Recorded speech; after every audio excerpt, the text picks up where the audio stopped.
As you're sitting down, I have a question for you this morning.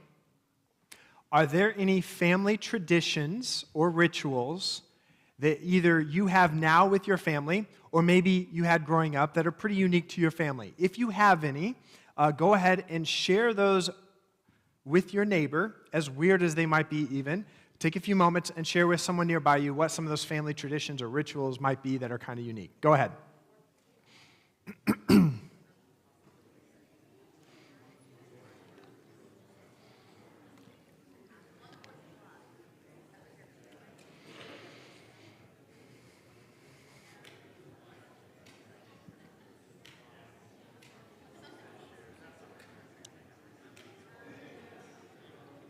Take a few more moments, and then we'll bring it in. A few more moments. All right, let's try to bring it in. You guys can talk after church.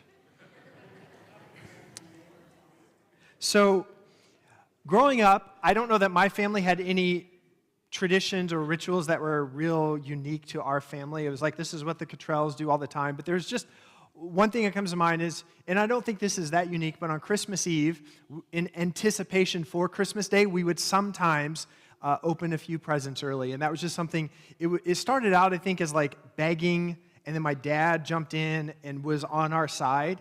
And it started out as like a concession on my mom's part, but then it became kind of a tradition. Which, speaking of Christmas, and I don't want to speak too much about it because we're not there yet, but speaking of Christmas, I remember, I think it was last year, I was sitting in my living room and looking at our Christmas tree. And for a moment, I just started getting real, philosophical about Christmas trees. And I thought, this is weird. Like, have you ever thought about that? Like, this thing we do where we set up real, most times fake evergreens in our living room. Like, our family has to move furniture around to make space for this thing. Like, we set it up by the window so people can see from the road. We decorate it, and we put lights on an evergreen tree in our house. It's kind of odd and peculiar and weird if you think about it. But then, at the same time, there's something about that ritual, that tradition, that cultural thing that most of us do together.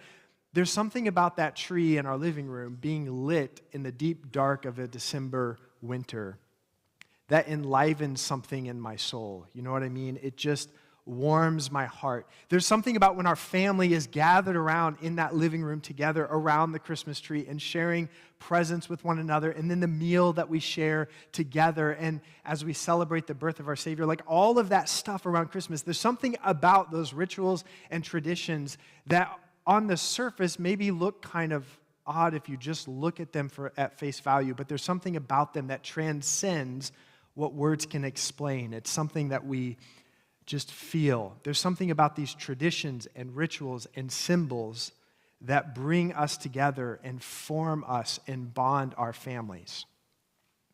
And that's the thing about traditions and rituals and symbols, is sometimes if you just, because there are other cultures that have other cultural traditions that they have around Christmas or other holidays, and if you are standing on the outside looking in, they look kind of weird if you don't know the backstory. But when you enter into the story, when you enter into the culture, there's something about the symbols and traditions and rituals that transcend our words. Last week, we started our series in Leviticus, Rites and Rituals. And last week, we looked at the offerings that are listed in chapters 1 through 7. And today, we're going to look at the 7 festivals or holy days, which is where we get our word holidays from.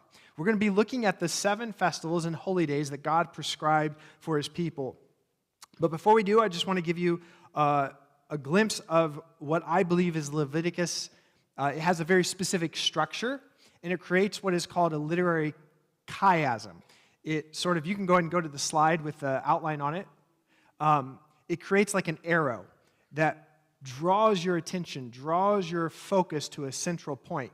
And so Leviticus sort of has this structure, and the point that it draws our attention to is the Day of Atonement. And then some have pointed out that Leviticus is at the center of the Torah. Genesis, Exodus, Leviticus, Numbers, Deuteronomy. And then at the very center of the center is this Day of Atonement. So we're actually going to spend a whole Sunday talking about chapter 16. But last week, we looked at the sacrifices. This week, the counterpart to that are the festivals. We're going to jump ahead in 23 to 25 and talk about the festivals. Next week, we'll talk about the priesthood. The week after that, we'll talk about some of the purity and weird laws that seem foreign to us. And then we'll wrap the series up talking about the Day of Atonement. So that's where we're going. So this week, we're going to be looking at the festivals. If you have Bibles or devices, or you want to grab one of the Bibles in front of you, I want to invite you to turn to Leviticus chapter 23, or you can listen along as well. Leviticus chapter 23. I'm reading from the New International Version. The Bibles in front of you are from the NLT, so it might sound a little bit different. We're going to begin in verse 1. Leviticus 23, verse 1. The Lord said to Moses, "Speak to the Israelites and say to them, 'These are my appointed festivals, the appointed festivals of the Lord, which you are to proclaim as sacred assemblies. There are 6 days when you may work, but the seventh day is a day of Sabbath rest, a day of sacred assembly. You are not to do any work wherever you live. It is a Sabbath to the Lord. These are the Lord's appointed festivals, the sacred assemblies you are to proclaim at their appointed times.'" We're going to pause there. So this word for appointed festivals, it's the same Hebrew word that's used in Genesis chapter 1, verse 14.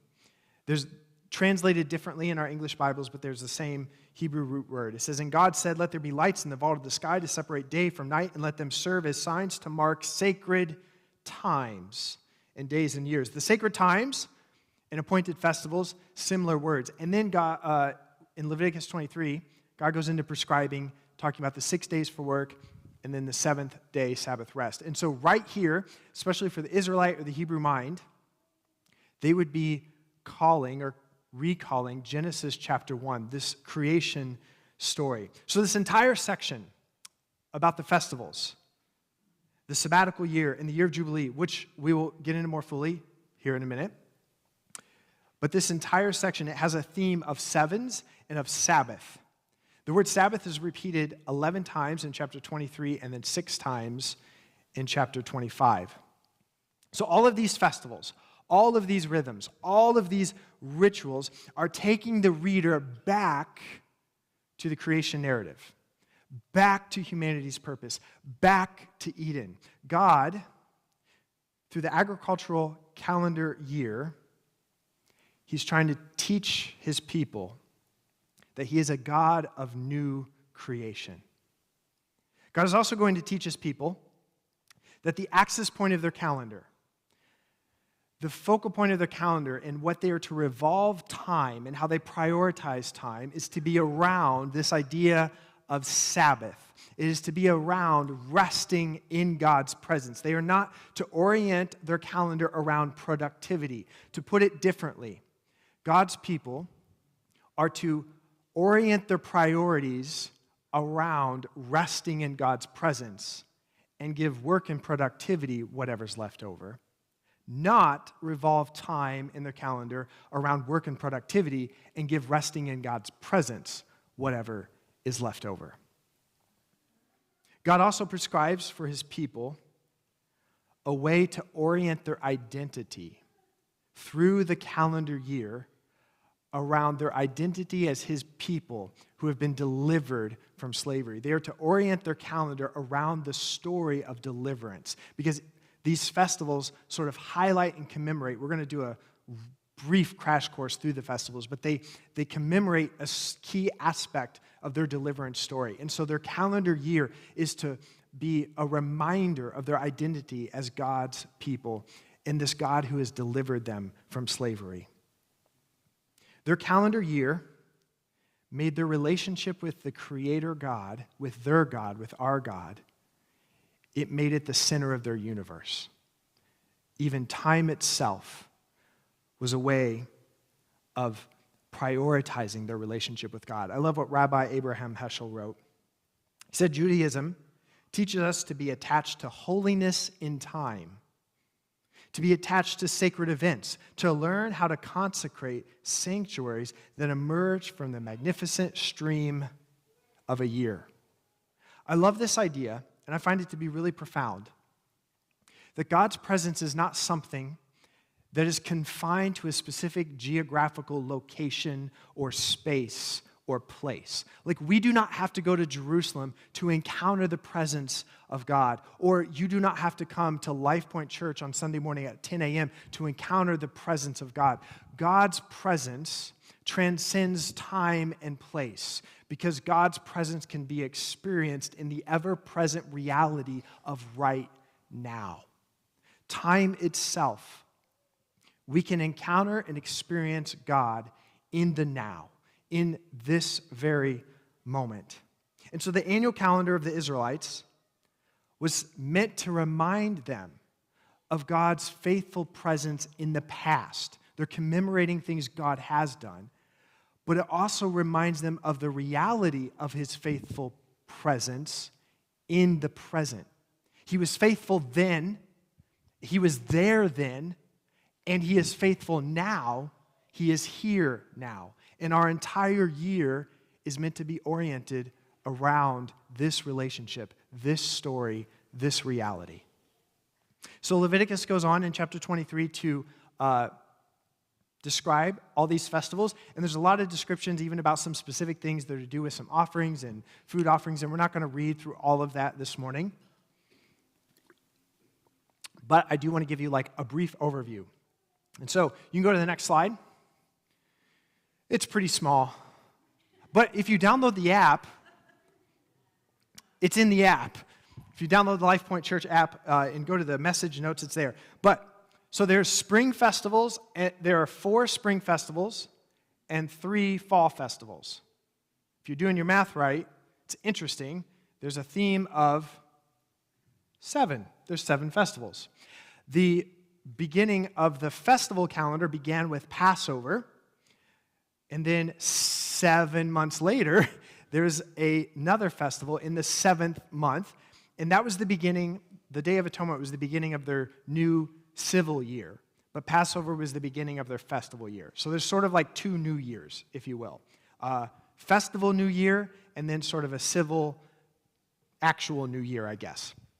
1st month and 7th month. So Passover was in the 14th day of Nisan. I'm going to do a real brief walkthrough of this, but you guys can read Genesis 23 or not Genesis, Leviticus, and get a great idea of it. You have to read slowly though and keep track of where it's going. But Passover, the Hebrews called Pesach. It commemorates Israel's protection from the death of the firstborn sons in Egypt.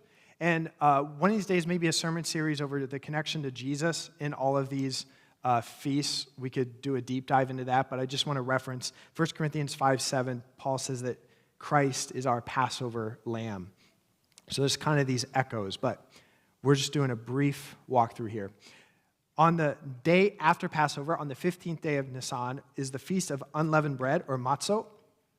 This is a 7-day, so a week-long festival, bookended by these sacred holy days where they're not to work. So they're bookended with Sabbaths. Now, these are like extra Sabbaths. There's the weekly Sabbath, but the 15th day of Nisan, like Christmas Eve or Christmas, may not land on the same day every year. So they're to practice bookending the feast, Sabbaths, 2 Sabbaths, beginning and at the end. And maybe the weekly Sabbath is in between there too. So they're like extra Sabbaths. And they're week-long, it's a week-long festival. Passover is also a pilgrim festival. So all Jews were encouraged, especially males, to travel, do a pilgrimage to Jerusalem to celebrate this festival. And then there's the Festival of Unleavened Bread. And then the first Sunday after Passover is the Feast of First Fruits. Again, there's an echo in 1 Corinthians 15 pointing to Jesus. It says, "For Christ has been raised from the dead, the first fruits of those who have fallen asleep." So at harvest time, some of the first fruits of your harvest you were to bring as an offering, and you were celebrating. This was to celebrate just God's faithfulness and his provision and how he has blessed you this year. And then 7 weeks after first fruits. So you have Passover, unleavened bread, first fruits. They're like right after one another. And then 7 weeks later, We know it as Pentecost. That's the Greek name for it, but it's the Feast of Weeks, or Shavuot in Hebrew. I want to read, actually, no, I'm not going to read it yet. So that's 50 days or 7 weeks after Passover. It celebrates the beginning of the wheat harvest, and it reminds the Israelites of the time when God delivered them. So Passover celebrates the Exodus. Feast of Weeks celebrates when they arrived at Mount Sinai and God made his covenant with his people. So they're to commemorate that. 7 months later, in the spring, yeah, good job. You go to the spring, or no, in the fall, sorry. 7 months later, the fall festival. You can go to the next slide. There's the Feast of Trumpets. This is a Sabbath day, and there's just a trumpet blast, and it sort of marks the wheat harvest. And it also is just sort of trumpet blasts were reminders of like a coming king or to celebrate. So the trumpet blast, but it also marked 10 days of reflection and repentance on sin leading up to the Day of Atonement. So there would be the Feast of Trumpets, and then for 10 days, you're supposed to reflect on all the sin you've committed for the last year. And you're to be in a posture of repentance on that. But then the Day of Atonement comes, and we're going to talk about this more fully in week 5. But this is marked by a holy convocation, a sacred assembly, a solemn rest. This is a solemn rest and self-denial. This is a mandated fast. And then the high priest would go in, and we're going to talk about this more, but this is just amazing when you dive into it. He would atone for the sins of the entire community. One day out of the year, there was a few rams that atoned for the priest and some goats, but this was the sins of the entire nation. One day focused on that.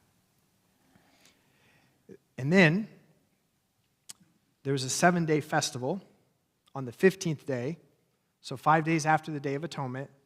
There's the Feast of Tabernacles, or Sukkot. This was also a 7-day festival, bookended with Sabbaths. This was a pilgrimage festival. They were encouraged to go to Jerusalem for that. And this reminded Israel of her time in the wilderness. So it's sometimes called the Feast of Booths or Tabernacles, and it was reminding them of the time when they were in the wilderness and they had to set up camp. So so they were to set up booths and tents outside and to live in the tents they constructed and have meals and stuff there for like a whole week. So it was like a big camping party for the whole nation. And it was like a celebration. It was meant to be fun. It was meant to be exciting. It was meant to be something they celebrated together. And I love in John 1:13, again, just a brief, pointing forward to Christ. It says, the Word became flesh and tabernacled among us.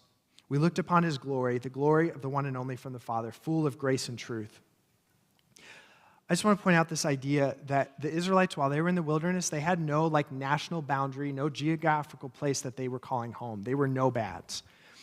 But God's presence with the pillar of cloud and the pillar of fire led. And so their home, where they set up camp, where they set up their tabernacle, their tent, their home was wherever God's presence was. It wasn't about the geographical space. And this Feast of Tabernacles reminds them that God is their home, that his presence is their home, not their national boundaries now that they're in, when they fast forward, when they're in the promised land. I think it's a beautiful idea, and maybe something we can remember, is that our identity is more rooted in our relationship with God, in our home being in his presence, than it is where we literally geographically call home. So those are the 7 festivals. Passover, unleavened bread, first fruits. 7 weeks later, Feast of Weeks or Pentecost. And then 7 months later, there's the Feast of Trumpets, Day of Atonement, and then the Feast of Tabernacles. So you can already see there's a lot of 7s going on here. So every week, there's weekly 7. And then you have the first month or the Passover month. And then 7 months later, you have another festival. But then even within that, there's this sabbatical year and then the year of Jubilee. And to learn about that, we're going to bounce over to Leviticus chapter 25.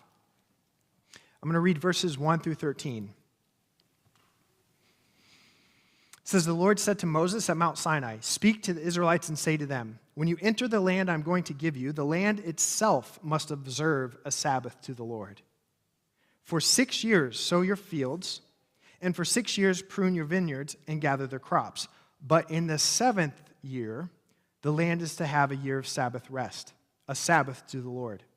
Do not sow your fields or prune your vineyards. Do not reap what grows of itself or harvest the grapes of your untended vines. The land is to have a year of rest. Whatever the land yields during the Sabbath year will be food for you. So whatever it naturally produces, you can eat. For yourself, your male and female servants, and the hired worker, and the temporary resident who live among you, as well as for your livestock, the wild animals in your land, whatever the land produces may be eaten. Every 7 years, you are to have a sabbatical year. So we have the sabbatical weeks, and then we have it written into the months, and then every 7 years is a sabbatical year, and then every set of 7 years, 7 sets of 7. There's the year of Jubilee that's supposed to happen. Verse 8, count off 7 Sabbath years, 7 times 7, so that 7 Sabbath years amount to a period of 49 years. Then have the trumpet sounded everywhere on the 10th day of the 7th month, on the Day of Atonement. Sound the trumpet throughout your land. Consecrate the 50th year and proclaim liberty throughout the land to all its inhabitants. It shall be a jubilee for you. Listen to how many times the jubilee is mentioned.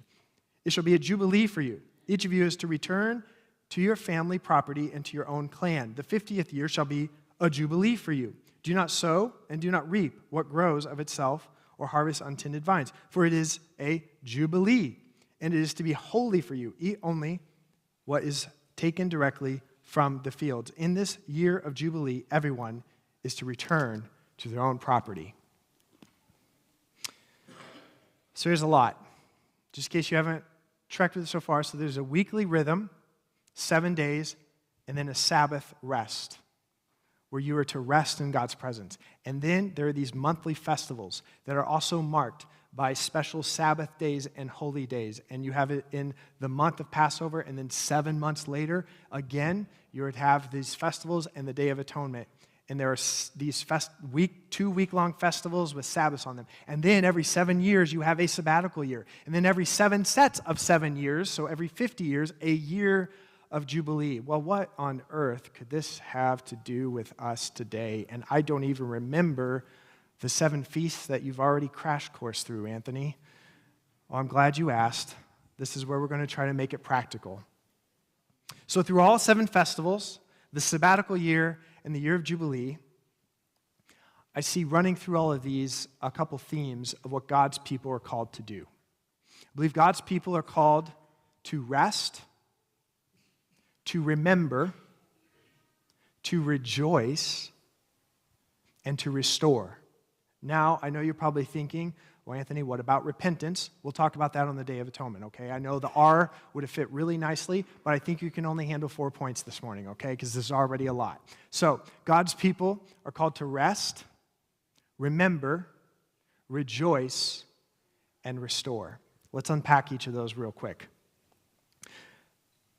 So, in addition to the weekly Sabbath, there are 7 additional Sabbaths called for in the year, with those beginning of the week and after.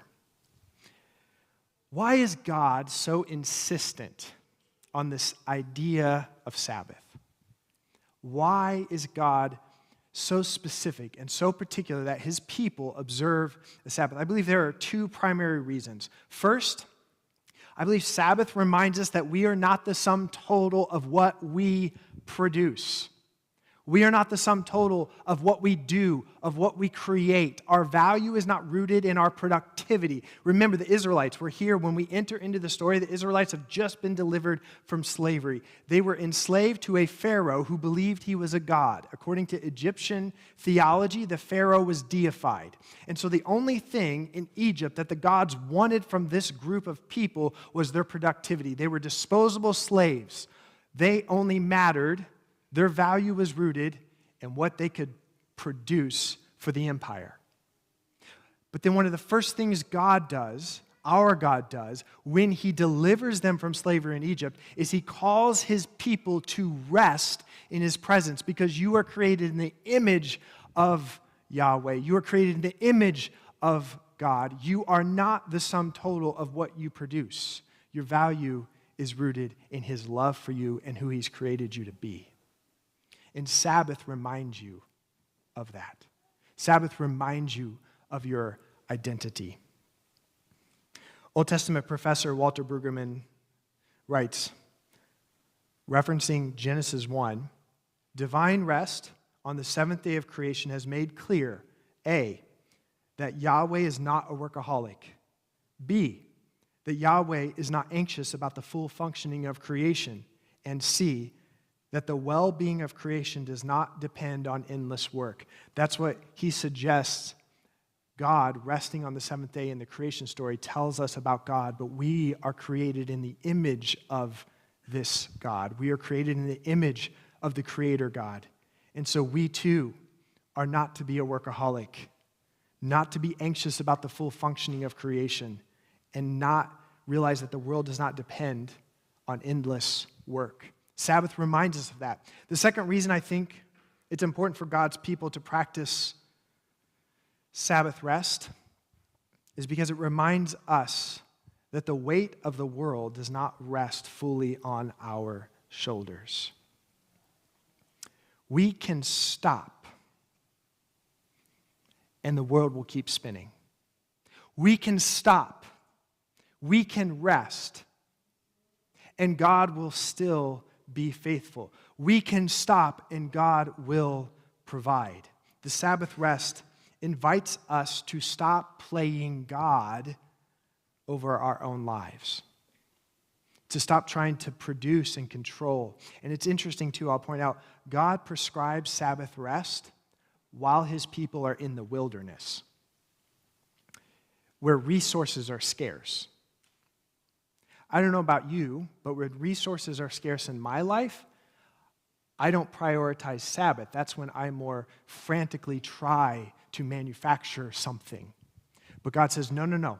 In the wilderness, even here, this is where I'm prescribing Sabbath rest. And then the sabbatical year and year of Jubilee take it even a step further. I mean, it's radical. It's almost crazy. For an entire year, every 7 years, you are not supposed to plow your field, sow seed in your field, or reap a harvest. You are simply supposed to live off of what the land will naturally produce. And God actually says, if you read in that section of Leviticus, God says, I will bless you enough in the 6th year that you will have enough in the 7th. You will have enough. It does not add up in our minds. The math does not compute. How radical of an idea is that?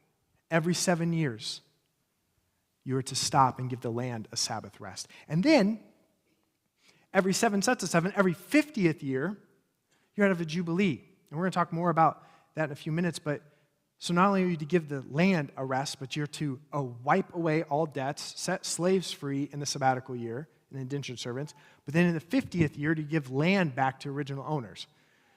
These are radical ideas that God's calling his people to. I think the emphasis is that God invites his people to rest in trust and rest in his presence. It's also pretty interesting. Every 7 years, this practice of the sabbatical year would sort of erase the status lines of our economic realities, because every 7 years, no matter how much no matter how much land you owned or how much land I owned, every 7 years, we were in this thing together. Every 7 years, we were all, if we were in Israel during this time, we would all be dependent together on what the land produces. None of us have the upper hand every 7 years. Sabbath rest reminds us that our value is rooted in the God in whose image we are made, and it reminds us that we are not sovereign little gods over our world. So these festivals invite God's people to rest, and then they invite God's people to remember. Each of these festivals has an element of Israel's deliverance story. I love what Ann Spangler and Lois Tverberg write in their book, Sitting at the Feet of Rabbi Jesus. It says, overlaid on these harvest festivals was another message, that the Israelites should remember how God had redeemed them, never forgetting how he had led them out of Egypt into the promised land. This theme winds through all 7 feasts, with different parts of the story remembered at different times of the year. That way, the Jewish people could relive the story each year, focusing on their miraculous escape from Egypt, the covenant at Mount Sinai, and the 40 years they spent in the desert, sustained by manna that God provided. By remembering what defined them as a people, gratitude and faith would transform the way they live. God's people were to remember. God's people were supposed to remember who He is and who they are called to be. God's people were to remember who He is and who they are called to be. Because when we forget who God is and we forget who we're called to be, that's when we start creating little gods in our image and we start building empires for our glory.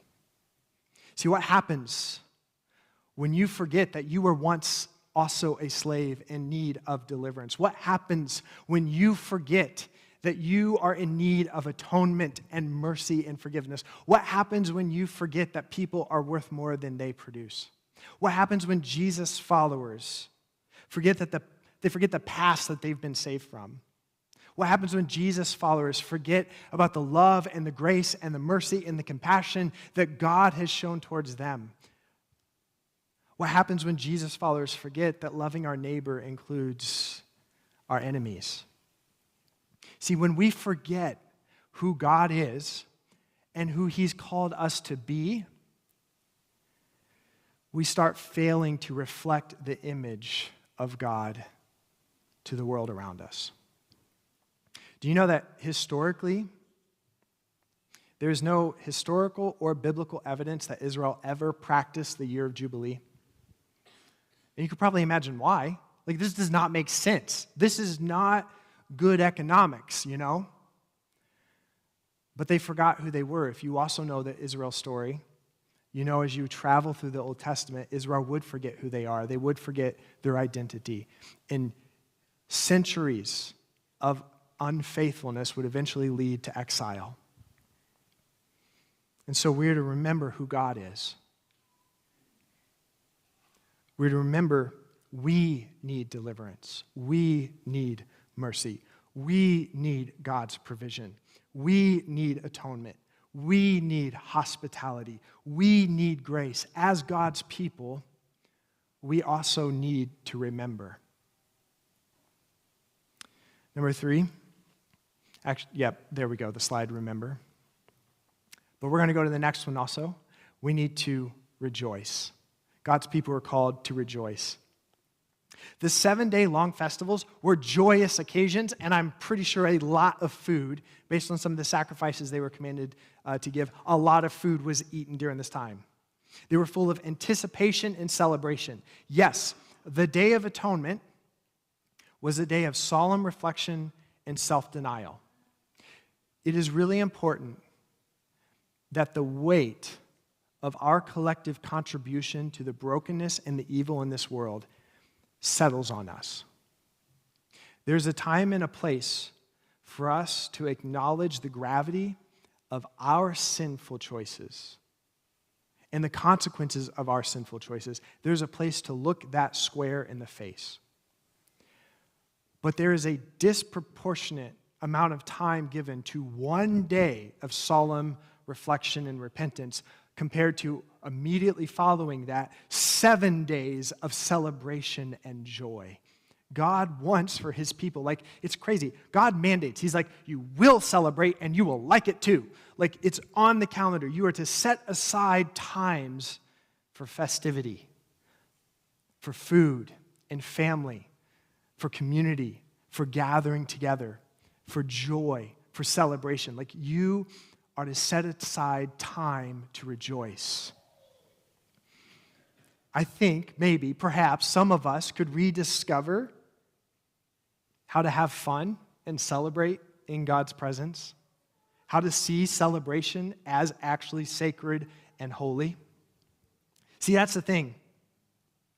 These times were holy days.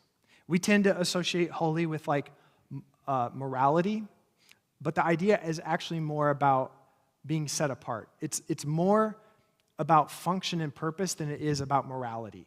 There are things that are set apart for a divine purpose. And in that way, they are holy. And so these holy days, these holidays, if you will, were set apart days. They were special. They were not common. They were not your ordinary days. They were not your normal Monday through Saturday days. These were holy, special, set apart days. And God says you are to set apart for a divine purpose specific times on your calendar year to celebrate, to rejoice, to enjoy one another, to remember your story, and to celebrate in God's presence. God's people are to rejoice, to have special days of celebration. God's people were to have embedded within their annual calendar times to rejoice and celebrate and eat and gather. And then lastly, so there's a theme of, I've been there more times than I would like to acknowledge. There's a theme of rest, remembering, rejoicing, and then there's a theme of restoration. I think this theme is most clearly seen in the sabbatical years and the year of Jubilee, when the land was returned to original owners. And I just want to say, I think it's important for us to reflect on this. I do want to be clear. We are not Israel. Leviticus is not like written to us. And our cultural realities, our economy, all of this stuff, vastly different. So I'm not saying we need to practice these, but I think we need to reflect on what does this reveal about God's heart. And I think it's important to note that God wanted there to be a system.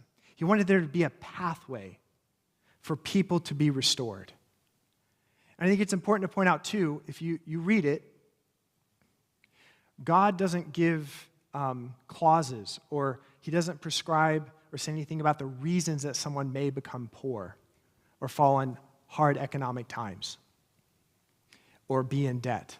He doesn't give qualifying statements for why someone might be poor. He simply says every 7 years, debts are to be wiped.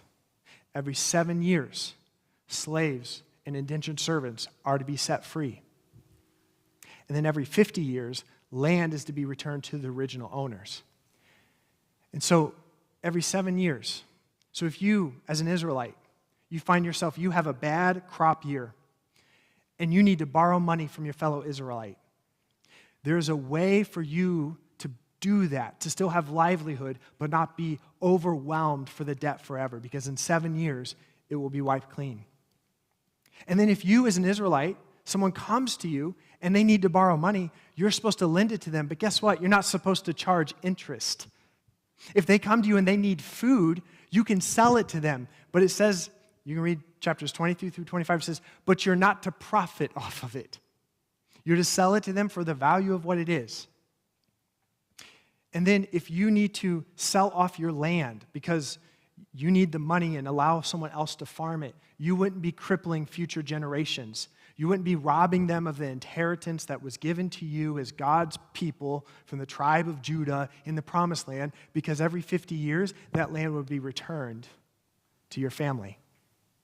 If you found yourself in a desperate place, there was a way that you could have livelihood without being overwhelmed by it. God wanted there to be a way for people to be restored. God wanted there to be a systemic reality that prevented people, that prevented generational cycles of poverty. God wanted there to be a way for people not to be exploited economically. God wanted there to be a way for people to be restored.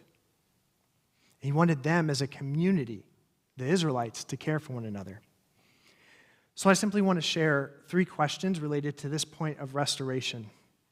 The first question, as we look at this idea of the sabbatical year and the year of Jubilee, the first question I want to ask is, what does this tell us about our God's heart?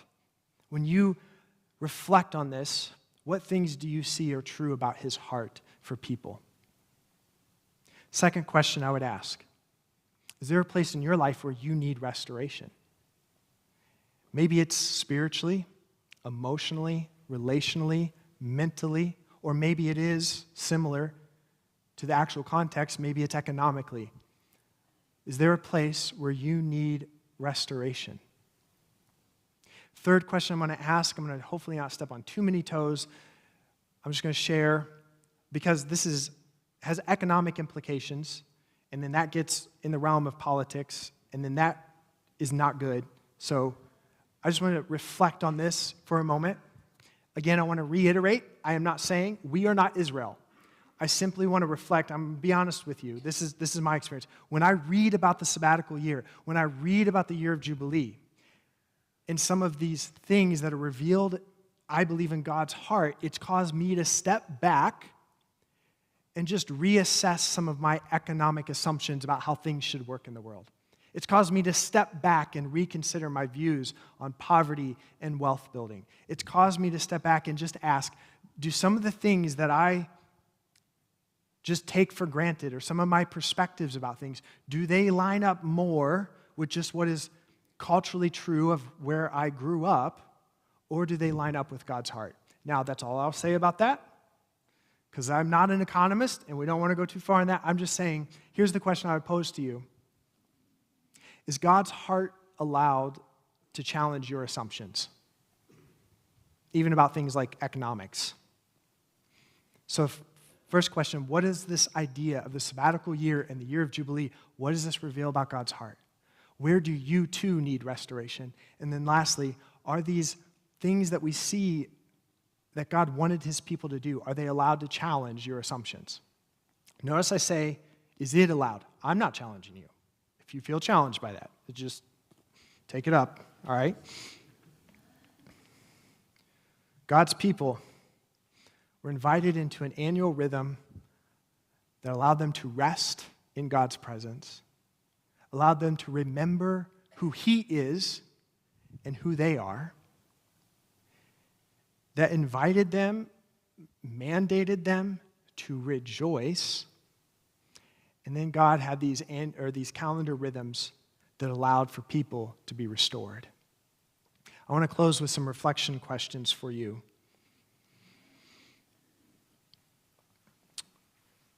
So this will be my conclusion. Number one, what about our God are you in danger of forgetting? How will you practice remembering who our God is and who you are called to be? So we don't have all these annual festivals and holidays that they have. So we have Christmas and Easter and perhaps other ways that we remember, so we don't have that. But how do we? How do you remember who God is and who you're called to be? Number two, is your current relationship with productivity one you would say is healthy? Do you say that you trust God but work as if the state of the world depends on you?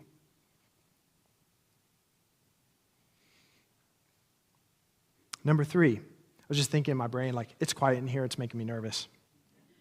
Number three, when was the last time you truly rejoiced and worshiped? Is there a way you could intentionally celebrate God's presence this week? Is there a way, maybe this week, you do something that is just about celebration, praise, rejoicing? Food is always a great way to incorporate that, in my opinion. Number four, where in your life are you needing God's restoration? And then if you are here and you would say you've experienced that, you're here and part of your story is God has done a restorative work in your life. Where are you participating in his restorative work in the world? Because that's the thing, we're invited to participate with God in this restorative work in the world. So where you've experienced it, that's part of your story, part of your identity. How are you participating in it? Or how do you need it this morning?